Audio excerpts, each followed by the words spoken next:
નમસ્કાર મિત્રો. તો મિત્રો આજે આપણે વાત કરવા જઈ રહ્યા છીએ ગુજરાતના એક એવા બાળ કલાકાર જેમણે ભજનો ગાઈને બહુ સારું નામ બનાવ્યું હતું અને કેટલાક રેકોર્ડો પણ તોડ્યા હતા. અને આપણા ગુજરાતમાં એક એવો સમય હતો કે બધાના ઘરમાં આ કલાકારના ભજન વાગતા હતા. તો મિત્રો આજે હું વાત કરી રહ્યો છું લોકગાયક હરિ ભરવાડ વિશે. કહેવાય છે ને કે જે લોકો આકાશમાં ઉડે છે તેને નીચે પાડવામાં ઘણા હોય છે, અને હા, એવું જ કંઈક થયું આ બાળ કલાકાર સાથે. અને આજ સુધી તે ક્યાં છે અને શું કરે છે એ કોઈને કંઈ ખબર નથી. તો મિત્રો તમે પણ જાણવા માંગો છો કે આખરે આ કલાકાર સાથે શું થયું હતું? તો ધ્યાનથી આખો વિડીયો જોજો, અને વિડીયો શરૂ કરીએ પહેલા એક લાઈક વિડીયોને જરૂર કરી દે. મિત્રો, હરિ ભરવાડનો જન્મ 19 ઓગસ્ટ 1995 ના રોજ નડિયાદ જિલ્લામાં થયો હતો. તેમના પિતાનું નામ કુકાભાઈ અને માતાનું નામ મનુબેન હતું. હરિ ભરવાડના મોટા ભાઈ શિક્ષક હતા. મિત્રો, તમને જણાવી દઈએ કે હરિ ભરવાડને બાળપણમાં સૌથી વધારે સપોર્ટ તેમના કાકાએ કર્યો, કારણ કે તેમના કાકાને ભજન અને સંગીત વિશે સારી એવી માહિતી. હરિ ભરવાડના સુરીલા અવાજ સાંભળીને કાકાએ તેમને ભજન ગીતો શીખવાડ્યા. હરિ ભરવાડે તેમના વતન છપડીમાં 12મા ધોરણ સુધીનો અભ્યાસ કર્યો હતો. અભ્યાસ દરમિયાન પ્રાર્થના બોલતી વખતે એક શિક્ષકે તેનો અવાજ સાંભળીને તેને ભજન ગાવાની પ્રેરણા આપી અને ગીતો ગાવાની પ્રેક્ટિસ કરવાની શરૂ કરી હતી. હરિ ભરવાડે 7 વર્ષની ઉંમરમાં જ ગાવાનું શરૂ કરી દીધું. તેમણે હરિનો માર્ગ આલ્બમ દ્વારા ખૂબ જ લોકપ્રિયતા મળેલી છે. લગભગ 30 જેટલા ભજનના આલ્બમ છે, અને મિત્રો આ આલ્બમમાં લગભગ 7-8 ભજન સમાવેશ થાય છે. તેમણે એક ગુજરાતી ફિલ્મ સાસરે લીલા લહેર છે તેમાં એક્ટિંગ પણ કરી છે, જેના માટે તેને ડાન્સ મીડિયા તરફથી એવોર્ડ મળ્યો હતો. મિત્રો, 2011માં જ્યારે નરેન્દ્ર મોદી ગુજરાતના મુખ્યમંત્રી હતા ત્યારે ખેડા જિલ્લા તરફથી તેમણે એવોર્ડ પણ આપવામાં આવ્યો હતો. હવે ચાલો મિત્રો આપણે જાણીએ કેટલા આલ્બમ આપનાર હરિ ભરવાડ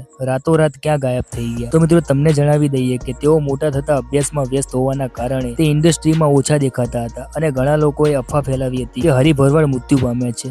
જો કે આ વાત બિલકુલ ખોટી. મિત્રો, મોટા થઈને આજે હરિ ભરવાડે વિદેશોમાં અનેક પ્રોગ્રામ કર્યા છે. તેમણે પ્રથમ વખત 2012માં લંડનમાં ભજનના પ્રોગ્રામ કર્યો હતો. 2014માં અમેરિકામાં પ્રોગ્રામ કર્યો હતો. ત્યારબાદ 2019માં લંડન નવરાત્રીનો પણ પ્રોગ્રામ કર્યો હતો. મિત્રો, હાલ તેમનો અમદાવાદથી 30 કિલોમીટર આવેલો કઠલાલ સ્ટુડિયો